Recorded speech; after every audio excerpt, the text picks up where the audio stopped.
Baik,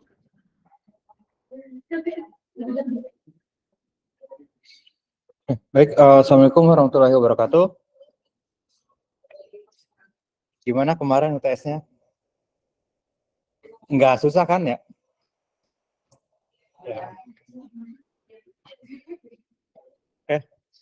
Ya semoga mudah ya kemarin.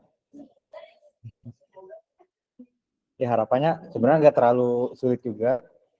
Kan kalian bisa ngerjain bareng-bareng kan?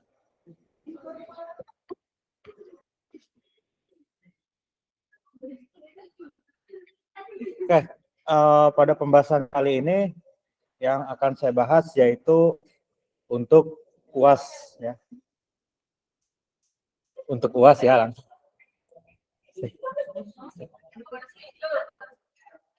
Nah, jadi pada pertemuan ke-5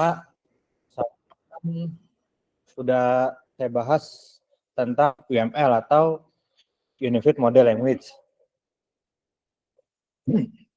Nah, jadi nanti kalian untuk UAS-nya itu harus bikin diagram model pakai UML. Nah, itu nanti berkelompok. Jadi enggak individu. Karena lumayan agak banyak ya. Kelompoknya maksimal disamain sama yang mata kuliah 5 ya. Ya, maksimal satu kelompok 5 orang. Kayak di sini kalau kalian sudah buka e-learning, saya ada contoh laporan project atau project yang ada UML-nya. Kemudian ya sekalian isi presensi juga ya.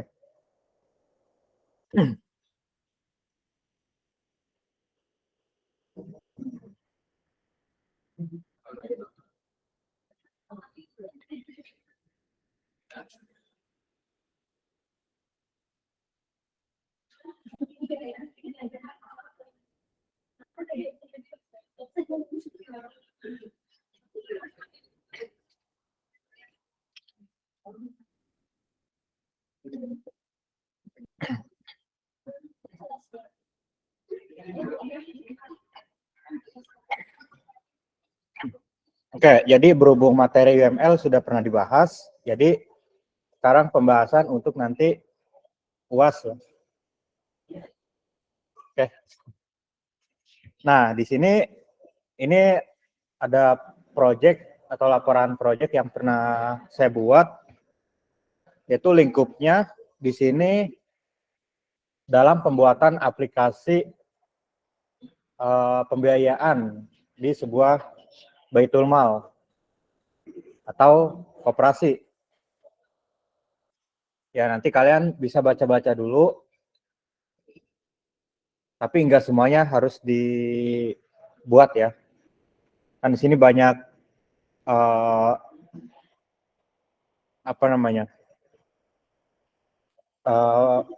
penjelasan-penjelasan yang di luar UML.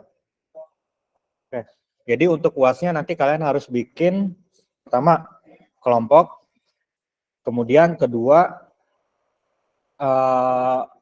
tema proyeknya itu bebas, mau ngambil dari proyek yang lalu juga nggak masalah, atau proyek yang dari semester sebelumnya juga nggak masalah. Nah, tapi yang harus dibuat UML. Di sana belum ada ya UML, paling baru ada IRD sama flowchart. Nah, di sini kalau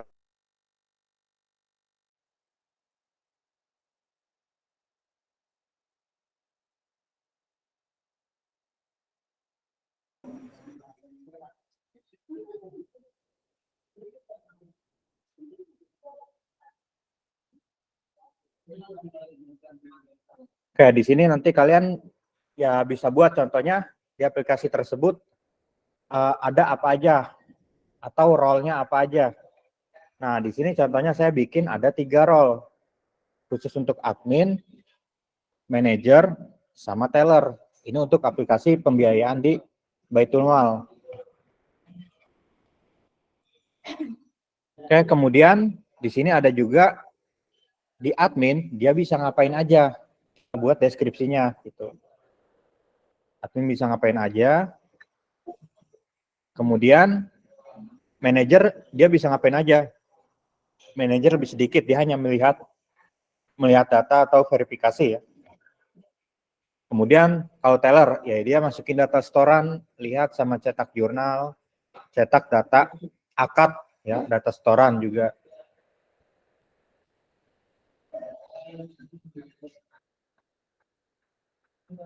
Oke, kemudian ya kalau karakteristik pengguna ya diabaikan, nanti detailnya harus dibuat, poinnya nanti saya buat listnya atau draftnya gitu. Ini kalau ini contoh yang kalian bisa lihat, bisa dipelajari dulu, formatnya nanti seperti apa, isinya seperti apa, biar ada panduannya gitu. Kemudian lingkup operasi, ya ini diabaikan, tapi ini sebagai standar minimal sistem aplikasi yang dibuat, berjalan pada minimal spesifikasi apa gitu kan.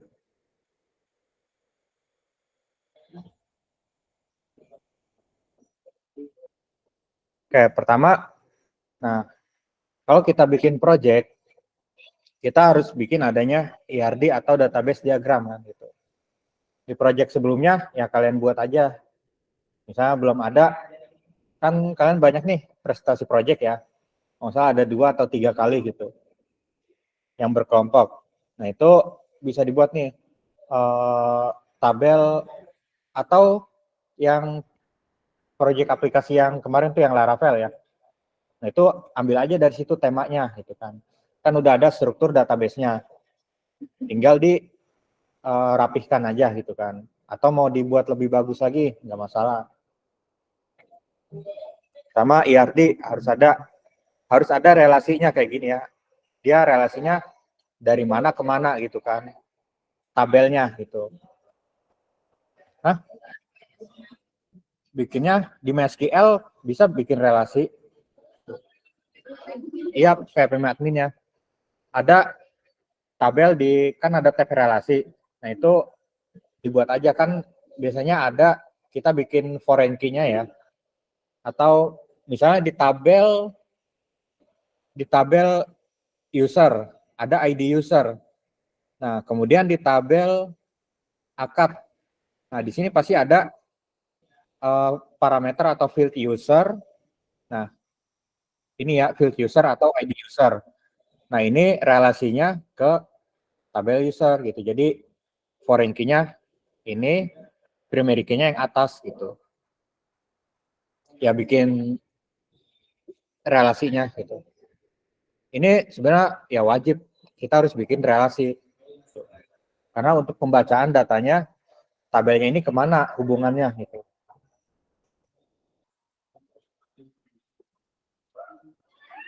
Oke, kemudian ini untuk metodologi pengembangan sistem. Ya, ini kalian yang mungkin bisa baca atau bisa masuk ke mata kuliah lain juga. Pasti ada. Untuk work breakdown struktur atau WBS. Nah, ini nggak harus, tapi kalian ya bisa lihat. Nah, kan di project yang lalu, semester yang lalu kan ada, saya bahas minta ada timeline ya. Nah, kurang lebih timeline seperti ini. Jadi ada durasinya berapa lama, dia ngerjain apa, mulai kapan, selesainya kapan. Nah, ini ada totalnya berapa hari kan. Totalnya berapa hari atau durasinya kalau lebih dari 1 hari. Nah, terus, nah ini timeline yang berbentuk grafiknya dari WBS ini gitu. Oke, kemudian kalau ini cost management biaya, kalau cost management biaya untuk apa namanya? Ya anggaran lah, rancangan anggaran RAB. Kita peruntukan untuk bikin itu apa aja diperlukannya gitu. Misalnya untuk bagian analisis, nah ini biayanya berapa duit kan gitu. Pasti setiap pekerjaan itu ada nominal atau ada nilainya gitu. atau bikin desain, bikin IRD.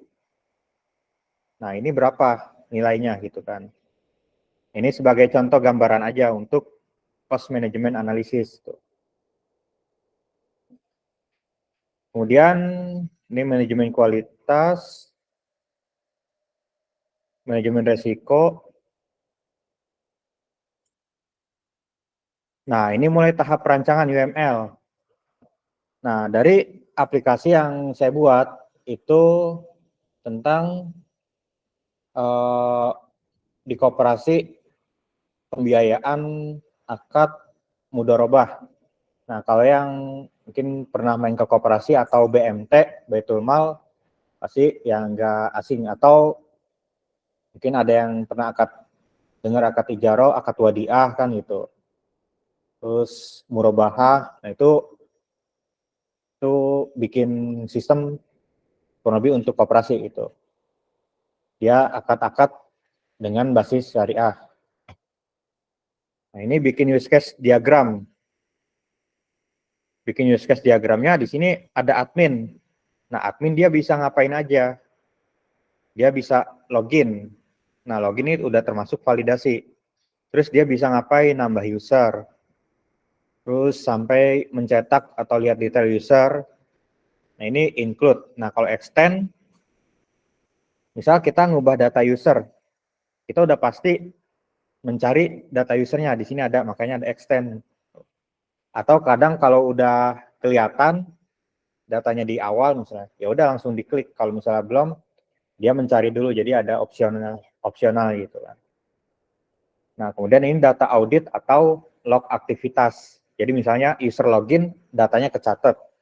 User nambah data nasabah atau data rekening, atau mengupdate data atau menghapus data, akan kecatat di data audit atau log aktivitas.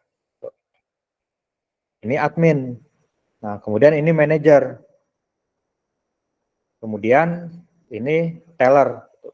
Jadi ya karena kalau dijadikan satu agak lumayan rumit nanti dibacanya, jadi saya pecah per aktor. Nah, ini yang gambar orang ini disebutnya aktor atau role-nya ya, teller, admin, sama manager. Nah, kemudian use case-nya ini dia dapat melakukan apa aja di sini. Gitu. Use case-nya dapat melakukan apa aja. Nah, kalau yang ke belakangnya di sini bisa aja udah otomatis validasi login, udah otomatis. Nambah data audit, udah otomatis ketika login akan nambah data audit. Ketika nambah data storan akan menambah data audit atau log aktivitas. Berarti teller melakukan penambahan storan gitu kan. Tahu logout. Nah, kapan user logout juga masuk ke rekap data log gitu kan. Kayak ini use case. Nah, kalau ini kelas diagram. Kelas diagram ini kurang lebih ngambil dari karena saya bikin aplikasinya pakai framework coordinator dan dia berbasis object oriented dan ada kelas juga, ya mau nggak mau harus bikin kelas diagram gitu. Nah, kelas diagram isinya apa? Tapi kalau bikin aplikasinya pakai misalnya PHP native atau aplikasinya tanpa framework, nah itu kelas diagram nggak wajib. Jadi memang banyak yang di UML nggak semuanya harus dibuat, ada yang bersifatnya opsional dan ada yang sifatnya itu wajib harus dibuat gitu. Kayak di sini untuk misal model nasabah atau tabel nasabah. Nah, ini di kolom yang keduanya itu isinya nama tabel dan tipe datanya. Tipe datanya string, ada yang integer, ada yang date kan gitu. Kemudian yang kolom ketiganya, di sini dia di nasabah, model atau tabel nasabah, dia bisa dilakukan apa aja. Misalnya nampilin data, metodenya apa? Get all atau get data gitu kan. Kemudian nampilin data berdasarkan ID nasabah, bisa enggak? ada nggak fiturnya. Kalau ada, dibuat aja tambah list, misal get by ID atau view by ID nasabah gitu. Kemudian ada hitung total rows, ada update, insert, delete gitu. Artinya fungsi-fungsi yang memang masuk ke fitur di aplikasinya dan ke model tersebut. Nah, kalau yang kecil-kecil ini ada rekening view, nasabah view, dan user view ini itu inian di aplikasinya, apa namanya, tampilan di aplikasi. Dan ini hubungannya ke role-nya dan model-modelnya gitu. Atau ke function masing-masingnya gitu. Oke, kemudian sini ada objek diagram. Nah, objek diagram dibacanya nggak terlalu sulit dibanding kelas. Nah, kalau objek, pertama kita kalau mau ngapain atau masuk aplikasi pasti harus login.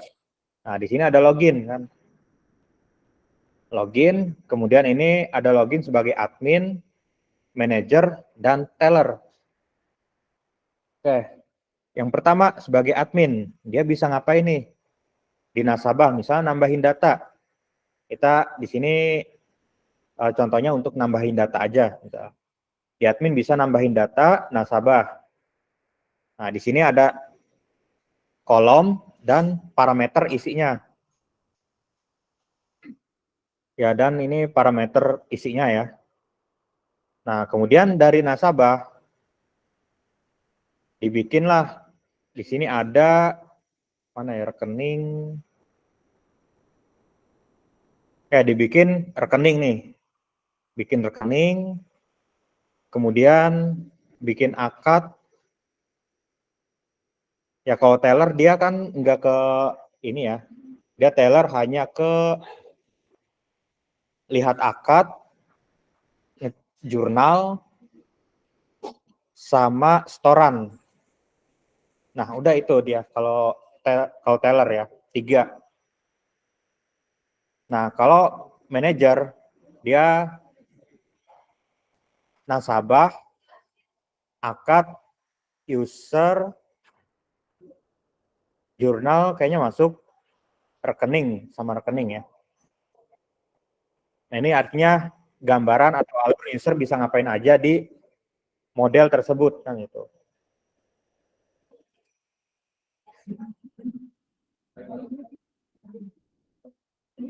Oke, ini activity diagram. Oke, activity diagram. Nah, ini untuk login. Nah, kan di sini karena ada 3 jenis user ya. Ada 3 jenis user, jadi saya buat user dalam kurungnya admin, manager, teller gitu. Atau user aja, karena login ini biasanya sama ya. Nah, login di activity-nya apa aja tahapannya. Ya kurang lebih mirip kayak flowchart. Kurang lebih mirip kayak flow map. Sama kita masukin username dan password. Di sini ada star-nya, simbol lingkaran, dan N-nya juga lingkaran. Tapi agak beda lingkarannya ya. Di sini ada garis putih luarnya. Kemudian masukin username, password. Validasi username yang dimasukkan. Kalau salah, kan tampil pesan login gagal. Maka akan masuk ke form login lagi. Dibalik ya. Kalau benar, nambah data audit, berarti user berhasil login. Dan seterusnya berhasil masuk ke aplikasi. Itu. Ya, di sini juga sudah saya buat penjelasannya kalau ya bisa sekalian dibaca nanti. Kemudian activity tambah data pegawai. Yang bisa nambah data pegawai siapa? Admin, kan berdasarkan use case kan itu. Nah, kalau use case-nya atau fiturnya banyak, ya mau nggak mau activity-nya juga cukup banyak gitu. Misalnya ada 20 sampai 30 aktivitas gitu kan. Ya udah buat cukup banyak gitu. Kalau nggak salah saya lumayan banyak ini buat 30 atau 40 lebih gitu. Kayak di sini membuka menu user. Kemudian klik button tambah user. Di sini pegawai sama dengan user. Kemudian di sistem nampilin form tambah. Kemudian admin atau pengguna input data. Kemudian dicek validasinya oleh sistem. Yang sistem ini aplikasi ya. Tuh. Atau nanti dicek ke database-nya itu. Kalau ada false, nah misalnya pesannya ada yang inputannya nggak boleh kosong atau inputannya formatnya salah gitu kan. Itu akan balik lagi ke form input data. Kalau benar data berhasil kesimpan dan akan bertambah ke data log atau audit gitu. Ya begitu juga dengan lihat data. Ini di sini ada alurnya ya. Nah, ini untuk activity. Kayak kemudian, nah di sini untuk collaboration diagram. Di sini collaboration ada user pengguna, dia masukin username dan password. Di sini ya sama aja kayak saya bahas ulang lagi UML gitu kan. Form login, kemudian kedua cek login. Nah di sini masuk ke controller login atau kalau di frameworknya kan misal kalau pakai Laravel atau CI ada controller ya. Cek ke controller login, kemudian dicek user ke tabel atau modelnya, model untuk login ya, ngecek dia data usernya. Kemudian dikirim balik yang poin nomor 5 ke controller. Kemudian dikirim, di sini ada 3, di sini 4, insert data ke log ya. Kemudian di sini terakhir ke menu utama dari controller gitu. Jadi ada controller, model, view. Ya ini alur kolaborasi untuk tambah pegawai. Ya nanti nggak harus saya minta dibuat semua, tapi ada kan UML ada 9 atau 11 gitu. Ya paling nanti saya minta dibuat setengahnya gitu kan. Ada 5 jenis diagram misalnya. Nah, ini untuk collaboration diagram. Ya kalau dilihat, kalau dibaca, sebenarnya ini mudah dibaca. Misalnya ini report akad dari teller, klik menu laporan. Atau ini sebuah metodenya gitu kan. Sebuah metode, biasanya kalau ada kurung buka, kurung tutup, ada metodenya. Kemudian klik export data atau klik ekspor, kalau ekspor itu biasanya datanya Excel ya. Ekspor, kemudian ke menu laporan. Nah, di sini menu laporan kita mau ngapain nih? Ini udah mulai ke controller atau ke sistem, ke back-end-nya. Mau cetak akad, kemudian ngambil semua data, kirim balik, laporannya disimpan, kemudian otomatis ke download. Jadi kita di sini gambarnya itu antara sistem dengan pengguna gitu. Jadi dari depannya ngapain, terus di belakangnya juga ada prosesnya ngapain gitu. Jadi ada alurnya gitu. Sampai mau filenya ke download tuh dia ada proses apa nih di dalamnya gitu kan.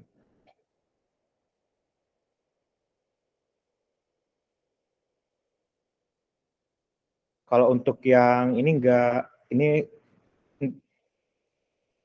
collaboration kurang lebih hampir sama dengan yang activity ya secara jumlah ya. Kemudian report, sequence diagram. Ya kalau sequence diagram ya udah pernah dibahas juga ya.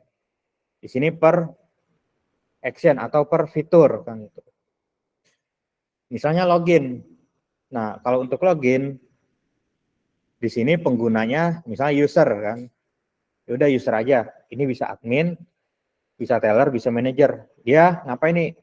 Input username dan password di form login. Kemudian tahap selanjutnya dicek loginnya di controller. Nah, dari controller ngirim ke model. Nah, di model ini dia isinya ngecek data di tabel user. Valid enggak datanya yang di-input gitu kan. Usernya ada enggak gitu kan. Kalau misalnya ada, di sini di save lognya berarti user berhasil login. Kemudian dari model dikirim ke controller, kemudian langsung ke form login bahwa login sukses. Dan dari form login akan redirect ke masuk ke aplikasi. Di sini terakhir ya, form aplikasi.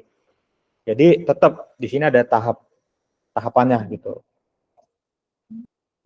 Ya kalau misalnya nanti ke depan kalian ada yang kerja di engineer, programmer, atau di bidang IT yang sifatnya itu pengembangan software atau sistem, nah pasti ketemu antara banyak-banyak diagram gitu. Entah itu flowchart, flow map, DFD, UML, kemudian database diagram, kemudian IRD, itu pasti ketemu yang namanya hampir banyak jenis diagram gitu. Atau malah kita harus baca arsitektur sebuah sistem. Nah, itu lebih kompleks lagi. Ya, sequence diagram ya sama sih, ini di sini dibikin per function atau per use case ya.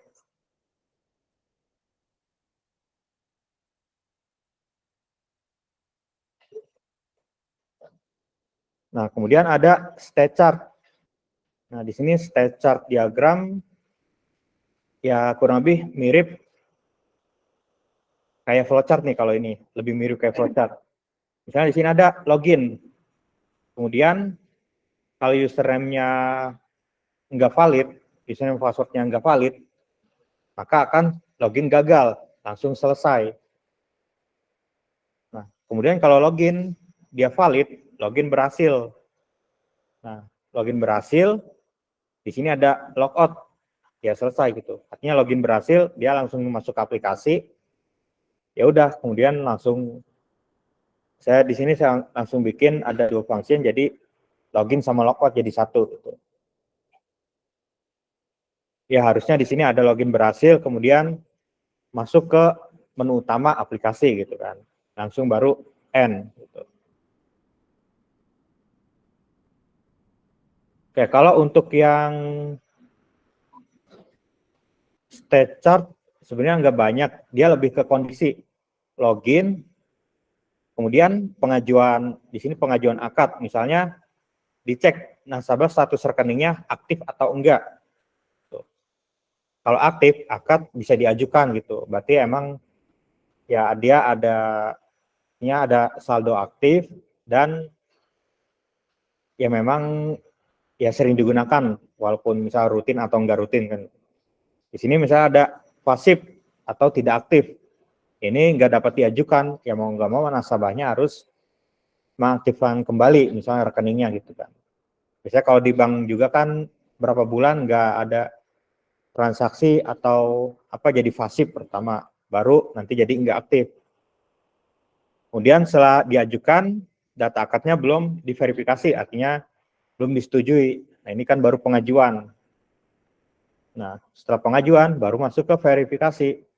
Jadi dia ada tahap, kalau state chart itu lebih ke penggunaan untuk kondisi-kondisi gitu, atau keputusan-keputusan di sebuah sistem.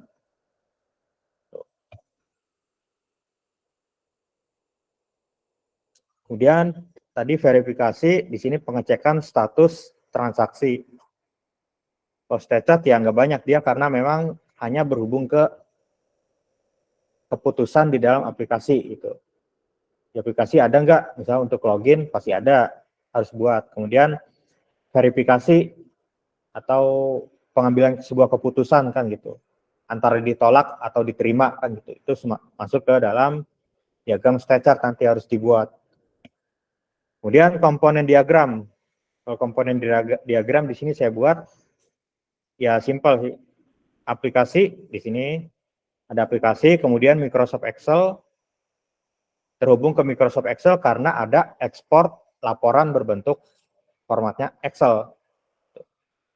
Kemudian MySQL, database-nya pakai MySQL. Diaksesnya pakai apa? Web browser kan itu. Ini untuk komponen diagram. Kemudian deployment diagram, sama cuma bikin satu juga. Di sini aplikasi, kemudian yang bagian besarnya website aplikasinya. Nah, di sini aplikasinya connect ke database-nya, database-nya pakai apa? MySQL.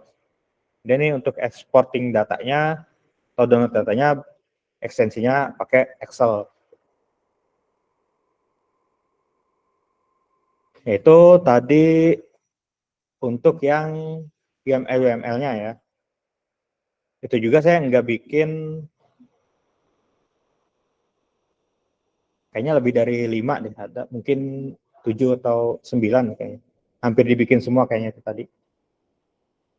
Ya paling kalau untuk UAS, ya nanti saya filter lagi, nggak harus dibuat semua jenis diagram. Jadi misalnya dari 9, paling hanya 5 gitu. Kemudian ya di sini implementasi. Ya kalau proyeknya udah ada atau aplikasinya yang di proyek sebelumnya udah jadi, ya udah ditampilin aja di screenshot kan gitu. Ini aplikasi yang saya buat, ini di Depok kalau nggak salah koperasinya, di Kelapa Dua.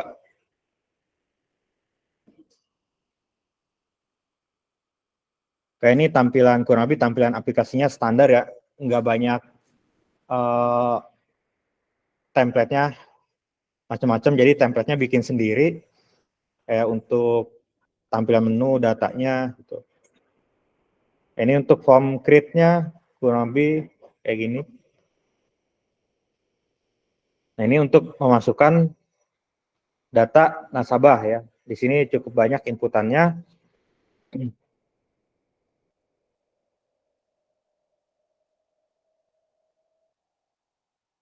Kayak ini contoh log aktivitas atau audit.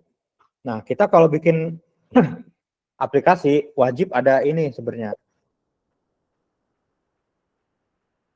Wajib ada, harus ada log aktivitas. Untuk apa? Untuk nge-trace pertama, user ngapain aja sih di aplikasi kita gitu kan. Misal takut kalau ada perubahan data yang tiba-tiba nih. Jadi kita bisa nge-trace data. Kita bisa nambahin parameter misalnya berdasarkan ID atau apa gitu kan di keterangannya. Misalnya data nasabah A ada yang ubah, siapa yang ubah? Usernya siapa gitu kan. Dan kapan diubah, ada tanggalnya gitu. Jadi untuk diaudit lebih mudah gitu. Makanya kan kadang kalau ada audit aplikasi, biasanya paling dulu ya dicek dari sini juga gitu aktivitasnya.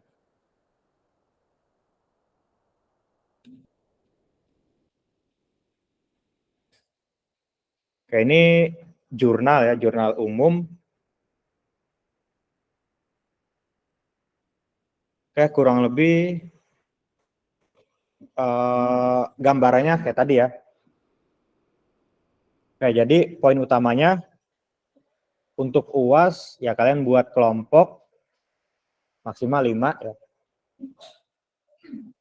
Projectnya, temanya atau yang dijadikan studi kasus boleh dari project yang sebelumnya atau yang di semester sebelumnya, itu silahkan. Nanti untuk ketentuan apa saja yang dibuat di UML, nanti ya paling lambat minggu depan sudah tersedia. Jadi ketika hari UAS itu udah terakhir untuk dikumpulkan gitu. Ya sebenarnya untuk project kelompok dan panjang kayak gini udah umum ya gitu. Dulu saya kuliah bikin aplikasi, ya udah pokoknya pas UAS tuh harus sudah jadi kan gitu.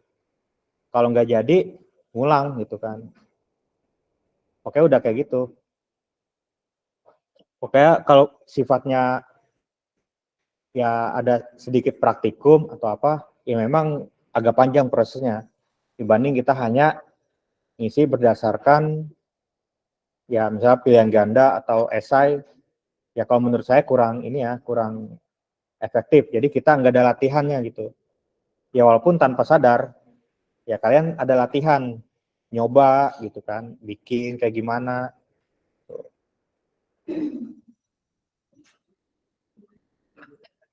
Oke, jadi setelah nanti ya temanya ya kalian bisa yang ngerjain lah, pelajarin. Ini juga udah saya share di e-learning, udah saya upload contoh dokumennya. Kalian bisa lihat-lihat dulu, baca-baca dulu. UML ini kayak gimana sih bentuknya gitu kan, buat dipelajarin dulu. Kalau udah dipelajarin kan seenggaknya lebih mudah gitu. Bisa dapat nih, daripada nanti seminggu mau bikin dadakan nih. Wah, itu walaupun kelompok pasti kacau nih gitu.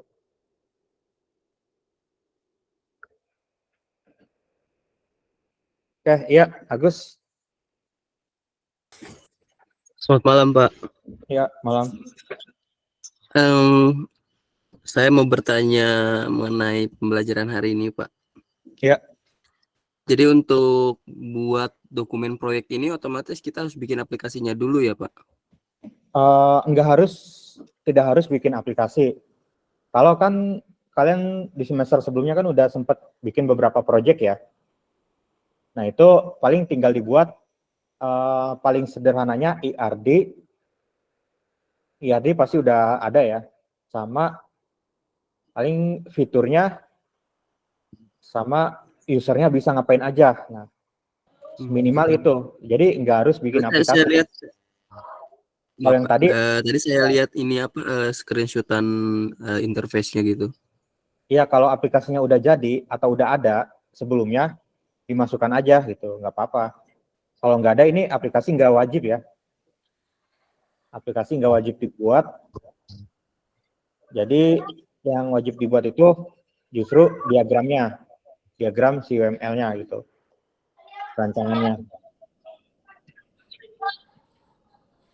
Baik, Pak. Terima kasih, Pak. Oke.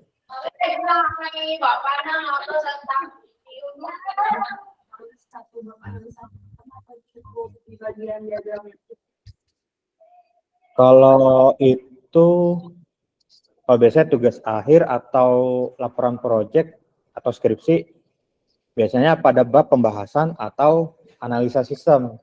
Biasanya di bab 3 atau bab 4 biasanya ya. Jadi yang harus buat di bab semua itu yang harus dijelasin atau itu di bagian diagramnya aja? Khusus di bagian diagramnya aja, tapi nanti itu kan contohnya aja ya, contoh dokumennya. Itu juga saya ambil dari dokumen proyek saya gitu. Ya sebenarnya ada bab 1, bab 2 itu teori-teorinya gitu. Tadi ada yang database. Oh, database. Oh, kalau database ya IRD kan ya. Itu harus dimasukin ya. Ya nanti untuk formatnya ya kurang lebih isinya kan udah ada contohnya nih kayak gini. Ini saya ada 70-an halaman lebih. Ya tadi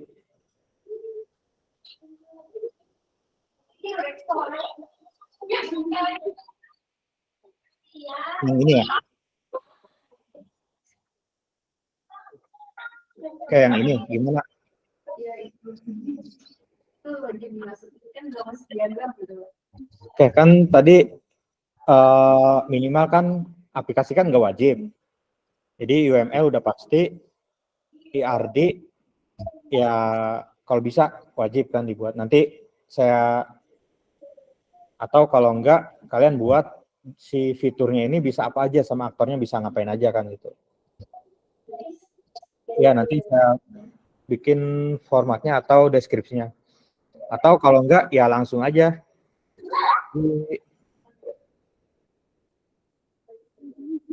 contoh activity-nya nih. Ini pengguna nih admin, pengguna 1. Nah, dia bisa ngapain aja. Ya udah kan gitu. Terus pengguna kedua, kan misalnya ada admin, ada user biasa ya. Ada user biasa pasti. Ada user tengah-tengah juga kan. Dia bisa ngapain aja. Ya udah diagram seterusnya landasannya dari sini juga gitu. Iya, dari use case diagram. Kalau untuk IRD opsional sih. Kalaupun mau dilampirin juga nggak apa-apa. Tapi harus udah berelasi gitu. Kalau aplikasinya udah jadi di yang project sebelumnya, ya di terakhir-terakhir juga nggak apa-apa, mau di screenshot juga.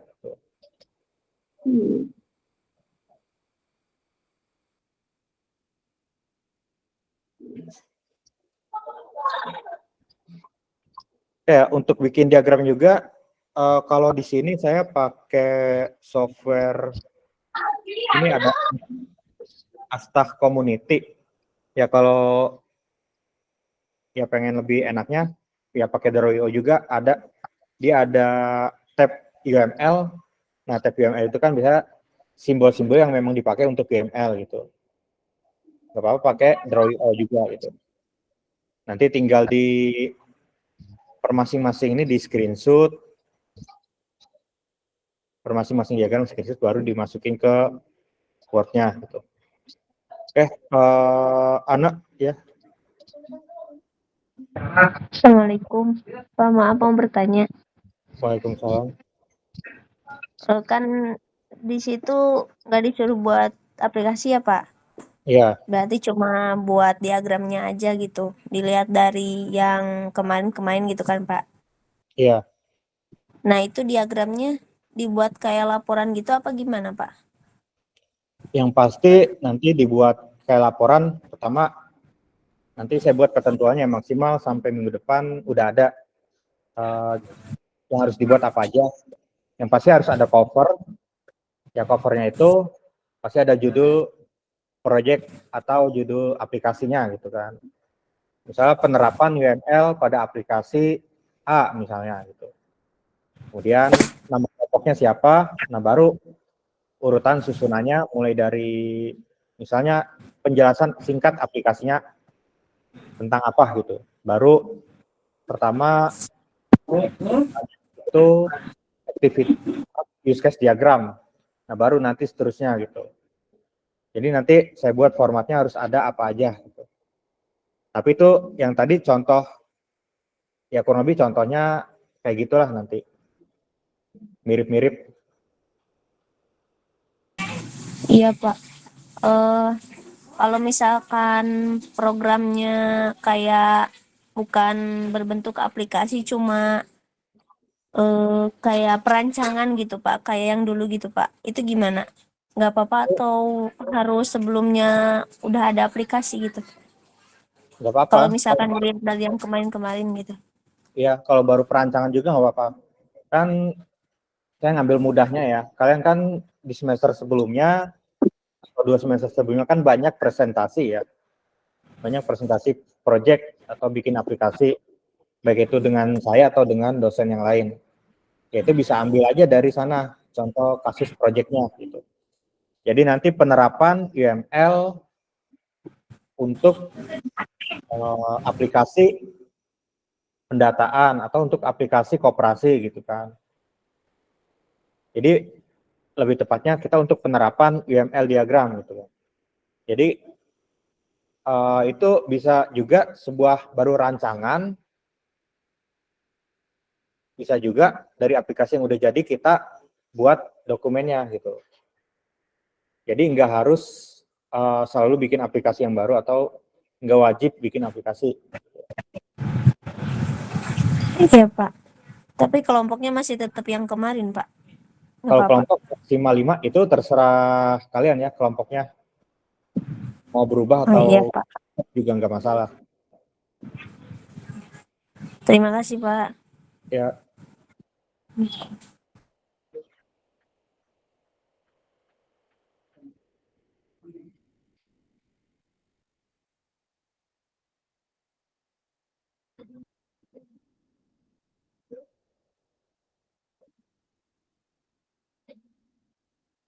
oke. Jadi jelas ya, saya nggak ada tugas ya, tapi langsung kita ujiannya bisa dikerjakan dari sekarang-sekarang. Kalian pikirin nih mau bikin apa nih nanti. Ya kalian baca-baca dulu dokumennya. Kalau ada yang kurang ngerti, ya tanyakan. Gitu. Kalau bikin diagramnya bisa di aplikasi Draw.io itu bisa.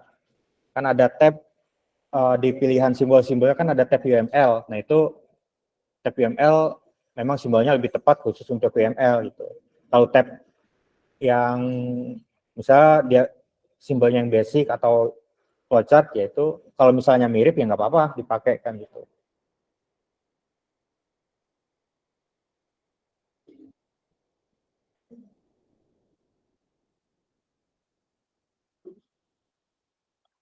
Oke, jelas sampai sini? Jelas ya? Iya.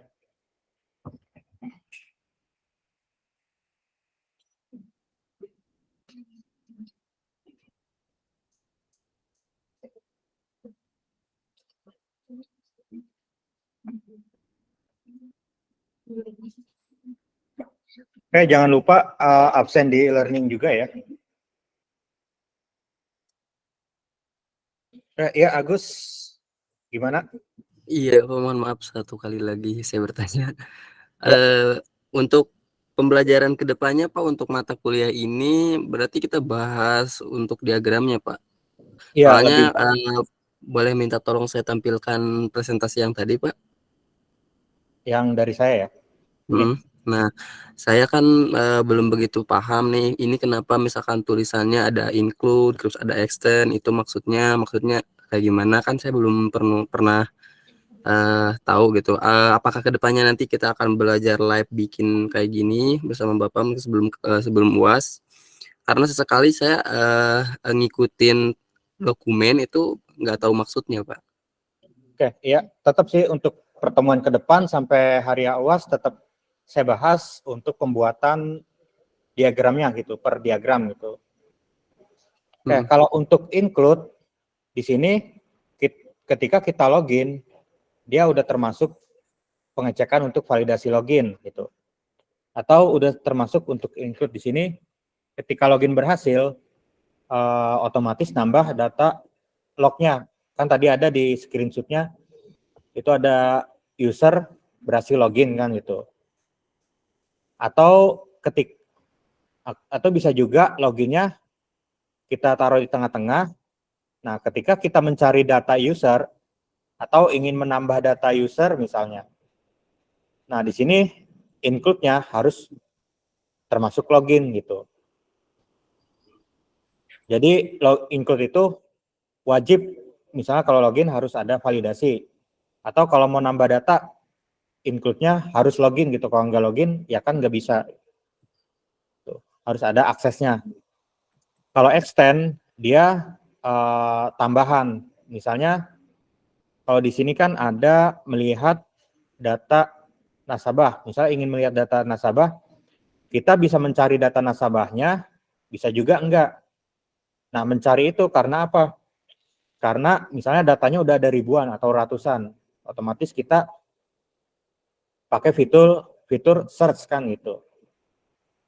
Dan untuk melihat detail nasabahnya juga di sini opsional. Misalnya yang ditampilkan hanya 5 row, hanya 5 kolom misalnya. Misalnya ID, nama, alamat, nomor telepon, email. Nah, untuk melihat detail nasabahnya itu opsional kan. Kita ada pilihan klik tombol detailnya kan gitu. Nah, atau di sini ingin melihat data rekening. Ya kalau data rekeningnya sedikit sih bisa langsung kelihatan nih. Maunya hanya ada 10 misalnya. Ya udah kelihatan bahwa datanya memang baru segitu dan mencarinya juga untuk melihat lebih mudah. Kalau datanya udah seratusan atau udah banyak, data yang mau kita cari itu perlu pencarian atau search. Ya di sini ada extend tambahan untuk search data gitu kan. Kurang lebih ya seperti itu.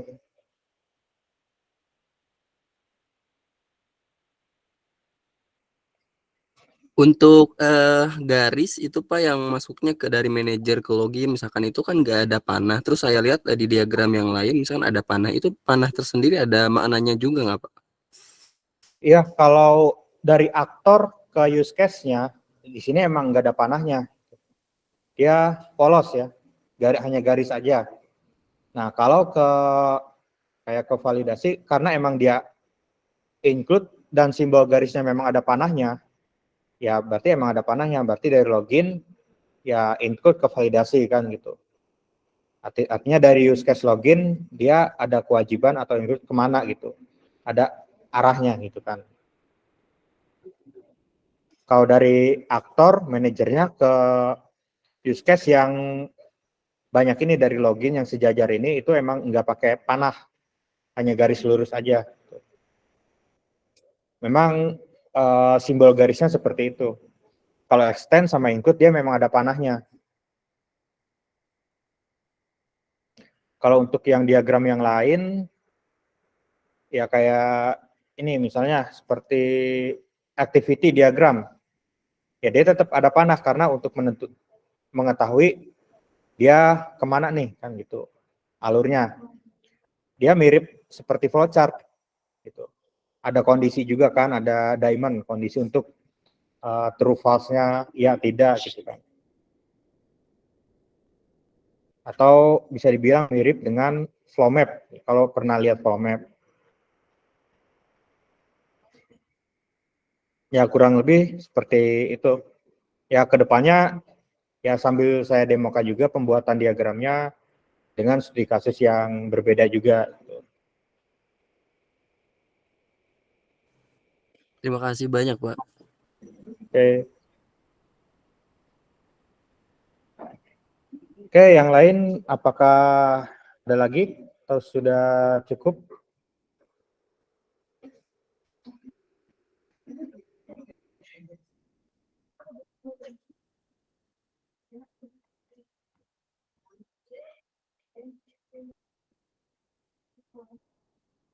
Oke, kalau gitu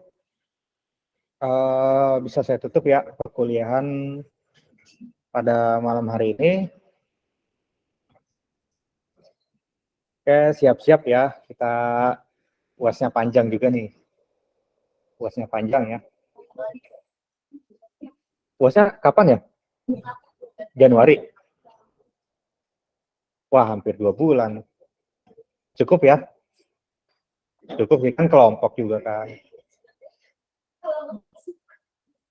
Ya harusnya ketemuan nih seminggu sekali minimal buat ngerjain.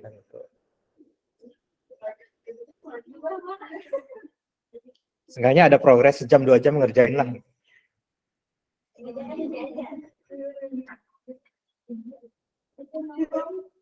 Oke, terima kasih ya semuanya. Assalamualaikum warahmatullahi wabarakatuh. Waalaikumsalam warahmatullahi wabarakatuh. Waalaikumsalam warahmatullahi wabarakatuh.